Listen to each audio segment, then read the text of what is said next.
Fix-It Tony here. Thanks for clicking on the video. I wanted to go ahead and bring the 07 Accord back. We're actually changing this one over from Valvoline Restore and Protect to Valvoline Maxlife. I think we did the job of cleaning up the varnish. It didn't clean it all out, but this car wasn't consuming oil or anything like that.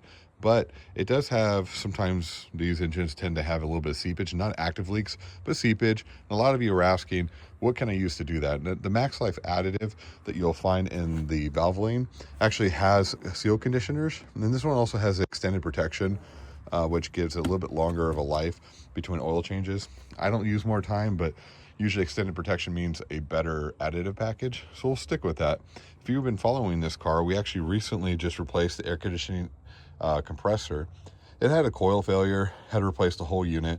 We also discovered that the desk in it, which is on the air AC condenser, had come apart. So we fixed that too. When we took the alternator off though, these nuts tend to weld themselves to the stud. It came off, and then when I put it all back together, I did run into a problem where I had a battery light.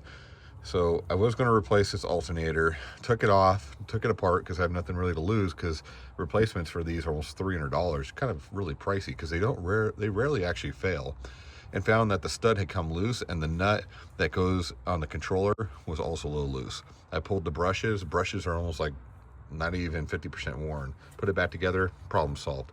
You also notice I did replace the reservoir for the power steering unit. Didn't do a video on it because it's pretty easy. It's just unhooking the hose, and putting the new hoses on, refilling the unit. These tend to leak down here. So if you see a little bit of a fluid lake down here and it's not oil, kind of smells like, I don't know, like transmission fluid or a little bit sulfury, more than likely that's what you're dealing with. So went ahead and did that. So I have my lift being used right now. I have a couple more projects, including this one that's gonna be going on. The Camaro that's gonna be going on. So I really just wanted to do this in the driveway. Got a couple of ramps here. We'll get it up in the air and we'll get the oil drained. So something interesting happened. So this spacer on this alternator, it's the wrong one. It doesn't fit. I got this on Amazon. I was gonna give it a try. Don't buy stuff on Amazon for alternators. They're all Chinese made and they all have problems. So I was like, you know what? Let's take a look and see what happened with this one. So we can see this rod right here, and it's really nothing to break here. So I was like, well, then what happened? So I took a closer look. I checked all the screws. I took the brushes out. Brushes are in perfect condition. To put brushes back in, by the way, you have to push the springs back in. Use like a piece of, just a little piece of metal to hold them so you can push it back in. You take these two screws out, comes out, you can take a look at it, clean the brushes, everything looked fine. I pushed the brushes back in, use this to push into there to hold them in place, then pushed it back on, then screwed it back in. So that was easy. But this screw was loose, and this screw is important because this is one of the grounding points for this whole assembly. And it sounds really stupid. Also, this nut, which goes onto here, which sounded like it cracked, it didn't. It was just loose. So we weren't getting a good contact here, and we weren't getting a good contact here. So we're going to put her back together and see what happens. But I think that's all the problem I have. It says it's an alternator. So if you do hear an issue or whatever, go and take the cover off. It's just 3 8mm nuts. Then you can go in here, clean everything up using electrical cleaner. Get it all clean. Check your brushes. If your brushes are good and your bearings sound good, which our bearings are perfect in here, then it was probably just some sort of loose mechanism in here. Now, if it still doesn't work, I am just going to replace the rectifier. The brushes are fine. That's a little $40 part. Cheaper than replacing a whole alternator, but we're going to give it a try and see what happens. And one of the nice parts about the Hondas is, especially these V6s, is everything's all kind of really easy to get to. You do have this crossover pipe that does get hot, and that is something you want to avoid burning yourself on when these engines are hot. I worked at an oil change place. I used to hate these things when they come in super hot. And of course, I got a little bit of splashback. But in any case, we'll get this drained out. And again, use protection on your hands because that oil is hot. And then we'll take our filter off, which is right up here. You can't really see it. I'm going to move this out of the way once we're done draining. And we'll get the filter off and we'll take a look inside. Okay, so we took this a little bit loose. We're going to take her out the rest of the way. Let it pour out. Just do yourself a favor.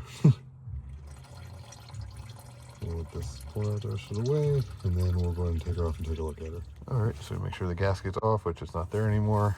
You don't want to double gasket this thing. We'll just wipe her off, grab our new filter, These filters are tiny too. Probably a little smaller than I would like to see a filter, but you know, these Honda V6s, from everything from sand rails to their pickup truck, they do pretty good. The newer ones have issues with the cam phasers. You know, the variable valve timing they added. They went from the solenoid activated ones to the actual phasers, and that's when they ran into problems. Just want to screw that on there, wipe any oil here down, clean up the area, and then we'll go take a look at this filter. There's a little bit of seepage of oil. Most of this is not oil. This is actually from the power steering that was leaking, but there's seepage on that side, and we'll see if that Maxlife can stop that seepage.